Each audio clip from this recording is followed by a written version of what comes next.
Assalamualaikum warahmatullahi wabarakatuh. Saya Agung Beni Wijaya dan teman saya Dina Maulidia akan menjelaskan terkait tugas meresum jurnal yang berjudul Conceptual Framework of Internal Sharia Audit Effectiveness Factor in Islamic Banks. Berikut adalah penjelasannya. Pertama ada pengantar, di mana menurut Global Report on Islamic Finance pada tahun 2018 menyatakan bahwa sektor perbankan syariah dianggap sebagai elemen utama dari industri keuangan syariah. Industri ini telah berkembang pesat dalam beberapa tahun terakhir, mencatat nilai aset mendekati 1,72 US$ triliun yang dikelola oleh lebih dari 505 lembaga keuangan Islam, tersebar di lebih dari 50 ekonomi di seluruh dunia, baik di negara muslim maupun non-muslim. Semua lembaga keuangan yang menyandang label bank Islam harus menerapkan aturan-aturan syariat dalam semua transaksi keuangan dan investasinya, karena dengan membawa nama tersebut menjadikan mereka bagian dari ekonomi Islam. Selanjutnya ada tinjauan literatur. Menurut penelitian sebelumnya, ada beberapa masalah yang ada dalam audit internal karena prevalensi beberapa kesenjangan, termasuk apa yang disebut kesenjangan harapan. Salah satu kesenjangan harapan ini adalah kesenjangan kinerja, yang dapat dikategorikan menjadi dua jenis. Yang pertama adalah kesenjangan standar yang tidak memadai, yang terletak antara pedoman dan standar audit yang ada dan apa yang diharapkan masyarakat dari mereka. Dan tipe kedua adalah ekspektasi kinerja gap, yaitu kesenjangan antara standar kinerja auditor yang diharapkan dengan apa yang dipraktikkan dalam kenyataan. Selanjutnya ada spesifikasi audit syariah. Yang pertama ada lingkup audit syariah. Teknik audit yang berasal dari audit konvensional di sektor keuangan relevan dengan infrastruktur sosial ekonomi dan budaya masyarakat Islam. Tujuan audit syariah internal serupa dengan yang ada di lembaga keuangan konvensional. Namun, perbedaan muncul ketika seseorang mempertimbangkan ASI/FI nomor 1 yang menyebutkan bahwa audit syariah memberikan jaminan bahwa transaksi bank syariah sesuai dengan prinsip dan aturan syariah serta standar AAOIFI dan standar akuntansi nasional. Yang kedua ada audit syariah dan istilah terkait. Telah diamati oleh sejumlah penelitian bahwa istilah tinjauan syariah, audit syariah, dan pengawasan syariah digunakan secara bergantian tanpa banyak membedakan antara perbedaan teknis mereka.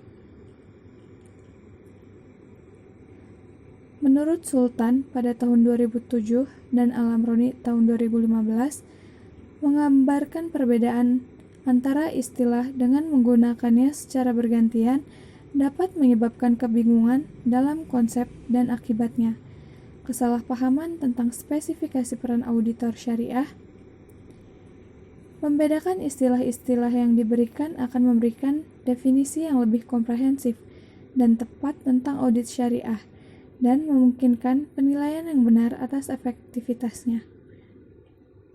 Juga, definisi AOIFI tentang audit syariah dan fungsi tinjauan syariah tidak ditentukan secara terpisah. Selanjutnya ada kerangka konseptual tentang faktor-faktor yang berdampak pada efektivitas audit syariah. Yang pertama, ada efektivitas audit syariah internal. Efektivitas audit internal dapat dievaluasi melalui kualitas dan keberlanjutan rencana audit, serta pelaksanaan dan tindak lanjut. Efektivitas audit syariah internal juga didefinisikan oleh BNM pada tahun 2010 memiliki pengendalian internal yang efektif dan sistematis untuk menjamin kepatuhan syariah.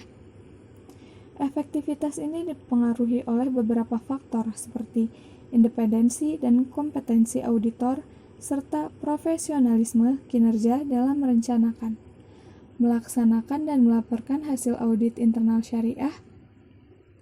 Dan berikut ini adalah beberapa faktor eksternal dan internal yang berperan penting dalam pelaksanaan audit internal syariah yang efektif. Yang pertama ada faktor eksternal untuk audit internal syariah yang efektif. Di sini ada lembaga audit syariah. Adanya regulasi internasional dan nasional bagi bank syariah merupakan indikasi perkembangan yang terjadi di sektor ini. Beberapa upaya telah dilakukan, terlepas dari sejarah singkat perbankan Islam, untuk membentuk kerangka peraturan dan sistem pengawasan. Ini termasuk yang dibuat oleh AOIV dan Islamic Finance Service Board atau ISSB. Selanjutnya, hukum dan pedoman perbankan Islam. Hukum Islam menjadi acuan utama bagi sektor perbankan syariah. Namun, karena prinsip perbankan syariah berasal dari syariah, aturannya sangat berbeda dengan yang mengatur bank konvensional. Selanjutnya ada auditor eksternal syariah. Standar AOIV mengharuskan IV mempekerjakan auditor eksternal untuk jaminan kepatuhan syariah. Pekerjaan auditor internal berbeda dengan auditor eksternal. Auditor internal syariah menilai kepatuhan syariah dengan menilai tata kelola, kontrol, dan pemantauan bank syariah. Sedangkan tugas auditor eksternal memberikan pendapat independen tentang transaksi bank. Dan selanjutnya ada auditor eksternal. Audit eksternal adalah serangkaian kegiatan pemeriksaan yang dilakukan pada laporan keuangan organisasi untuk memastikan tidak adanya kesalahan atau penipuan yang dapat menyebabkan salah saji material. Dan yang kedua yaitu faktor internal untuk audit internal syariah yang efektif. Yang pertama ada Dewan Pengawas Syariah. Berdasarkan standar AOIV dan DPS merupakan bagian dari tata kelola internal dan beranggotakan tidak kurang dari 3 ulama yang memiliki pengetahuan di bidang fikih muamalat. Dan yang kedua yaitu Dewan Direksi. Direksi yang efisien dapat membantu meminimalkan konflik keagenan karena bagian dari tanggung jawab di bank syariah adalah untuk menetapkan tujuan, kerangka kerja, kebijakan, standar perilaku yang sesuai untuk staf, dan kode etik untuk manajemen senior yang sejalan dengan syariah dan sesuai dengan ukuran dan kompleksitas bisnis. Manajemen support menyediakan sumber daya, mengalokasikan ahli profesional, dan memberikan pelatihan untuk para auditor syariah demi mendapatkan efektivitas para auditor.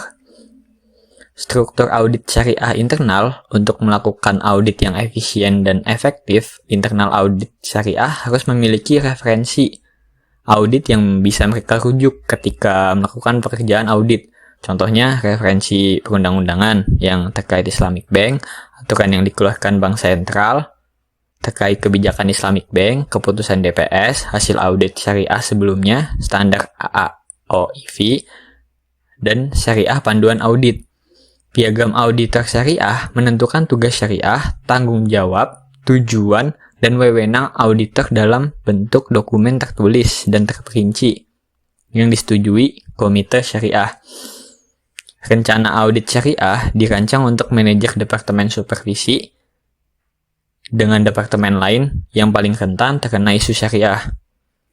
Audit manual memberikan rincian tentang prosedur yang harus diikuti saat mengaudit untuk mencegah adanya penyimpangan.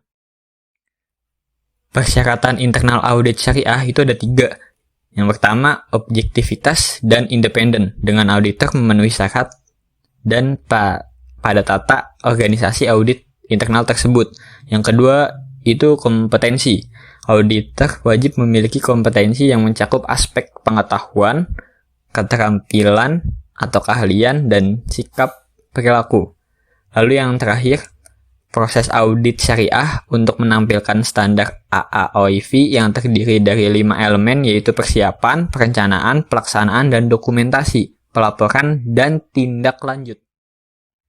Yang terakhir kesimpulan, internal audit syariah tidak menolak semua teknik dan mekanisme audit internal konvensional untuk menguji nilai syariahnya. Namun ada perbedaan ketika mempertimbangkan standar audit syariah ASIFI yang memerlukan ketentuan jaminan bahwa kontrak dan produk Islamic Bank dibuat sesuai dengan syariah.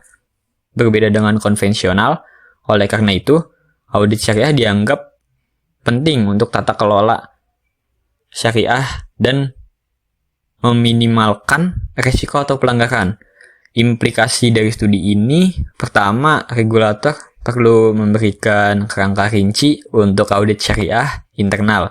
Kedua, LKI atau Lembaga Keuangan Internasional lebih memperhatikan. Oleh sebab itu, menarik untuk mengembangkan praktik tata kelola syariah dan untuk penelitian lebih lanjut demi menguji hubungan faktor di atas terhadap efektivitas audit syariah berdasarkan data nyata dari LKI. Terima kasih telah menonton video ini. Saya akhiri. Wassalamualaikum warahmatullahi wabarakatuh.